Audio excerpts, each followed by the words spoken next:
Bienvenue pour notre première rencontre sur j'appelle ça un cours. Je veux pas appeler ça une formation, bien que j'ai annoncé un peu comme formation, mais c'est pas une formation, hein. Vous voyez ce que je veux dire? C'est plutôt une attitude d'aller chercher, en fait, à travers ce qu'on appelle le tantra, définir ce qu'est le tantra, déjà aussi, et comprendre ce qu'on fait avec le tantra. Donc c'est très complexe, parce que si on regarde un petit peu au niveau de l'histoire, personne s'entend pour valider une date véritablement du tantra, puisqu'il y a le tantra indien, de l'hindouisme, qui est une transformation, hein, de toute la méthodologie qu'on retrouve à travers le Vedanta, les Védas, et en même temps il y a le tantra aussi bouddhiste qui va se développer à travers le tantra hindouiste. Donc on sait que le tantra bouddhiste est beaucoup plus tardif, hein, par exemple. Mais on verra au fur et à mesure, hein, au niveau un petit peu de l'histoire, mais sachez que si on parle du tantra en tant que tel, c'est sûr qu'on rentre dans tout ce qui est mystique, ésotérique. Une partie, vous le connaissez déjà, hein, c'est ce qu'on appelle la conscience au niveau des énergies subtiles, de la Shakti. C'est aussi les chakras, mais c'est plus que ça. C'est l'émerveillement de l'être. Donc si on parle véritablement d'une notion au niveau de ce que le tantra a pu développer, c'est sûr que c'était une réaction qui a été très forte, ou une continuité qui a été très forte par rapport au rituel, par rapport à ce qu'on peut voir d'une certaine manière dans les écoles, hein, du Vedanta, les écoles védiques, qui est le renoncement total la plupart du temps, le corps étant un repoussoir, la conscience étant une défaillance de l'être, et d'une certaine manière, le détachement est préconisé pour beaucoup de choses. Le tantra, c'est l'inverse.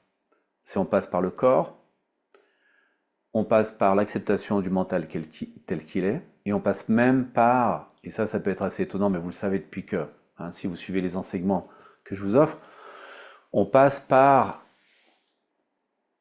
l'ego, l'acceptation de l'ego, le développement de l'ego et l'affirmation de l'ego. Et ça, c'est quelque chose qui est dans la méthodologie au niveau du tantra, dans l'épanouissement de l'être, complètement différent, hein, de ce qu'on peut retrouver dans tout ce qui est au niveau du Veda. Donc, si je regarde la tradition védique, ça va être un ascétisme, ça va être à travers une certaine forme de dégoût, peut-être même de ce que le corps ou le mental peut créer, qu'on va essayer de se couper, même du corps. Et étonnamment, j'ai même vu une fois un commentaire sur un réseau social d'une personne en yoga qui disait: et réveillez-vous, le yoga, c'est à propos de se couper de son corps. Le yogi n'est pas du tout intéressé à pouvoir se placer en relation avec son corps. C'est le détachement du corps. Donc ça, c'est une pensée, hein, dans la lignée au niveau védique très très forte. Et bien sûr, le tantra, c'est l'affirmation que si on fait ça, d'une certaine manière, on n'a plus de contact avec son épanouissement, ce qui fait énormément de sens. Donc quand on regarde véritablement la racine du tantra, c'est une formulation qui puisse tisser un lien entre notre vécu et notre présence. Ce vécu passe par notre corps, par notre mental, par notre ego. D'une certaine manière, il ne peut pas être juste dans une source intellectuelle, mais dans une source de compréhension.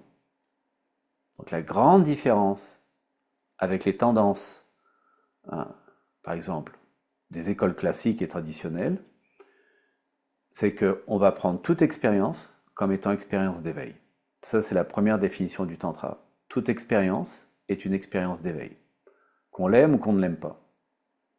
Donc à partir de là, toute expérience, qu'elle soit au niveau charnel, gustative, intellectuel, égocentrique, peu importe, l'action, le résultat de cette action, tout va être pris en considération. Rien ne va être rejeté. Ce qui est une formule, en fait, quand vous y pensez, révolutionnaire à l'époque. Rien ne va être rejeté. Et de là, on va embrasser complètement le développement de l'ego, parce que l'ego, en fait, c'est de rassembler toutes les cellules de son corps en un centre. Donc il y a un choix à faire.